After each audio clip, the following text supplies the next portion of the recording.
उत्कल दिवस उपलक्षे कुनि कुनि पिलामानक पई 10 धाड़ीरे ओडिया रचना। नंबर 1 प्रतिवर्ष एप्रिल मास 1 तारिख को उत्कल दिवस रूपे पालन करा जाए।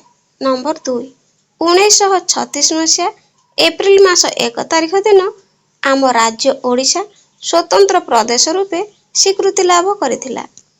नंबर 3 एही दिन आम राज्य ओडिशा बंगला ठारू संपूर्ण रूपे अलगा होई स्वतंत्र राज्यर मान्यता पाइथिला। नंबर 4 ओडिशा को स्वतंत्र राज्य गठन करिबारे मधुसूदन दास मुख्य भूमिका ग्रहण करिथिले।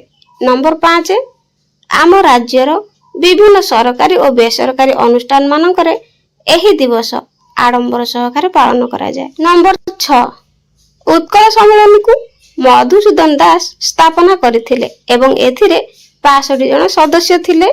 नंबर 7 सार जॉन ऑस्टिन हबाक ओडिशार प्रथम राज्यपाल थिले। नंबर 8 एही दिन ओडिशा गठन करिया पई मुख्य भूमिका ग्रहण करिथिया बरपुत्र माननकु श्रद्धांजलि अर्पण करा जाए।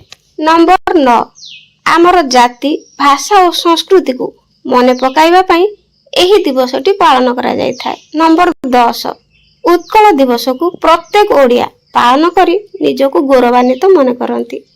पिला माने वीडियोटी पसंद आसले चैनल को लाइक शेयर सब्सक्राइब करबा जमार भूलिबेनी। आज पे रहूची धन्यवाद।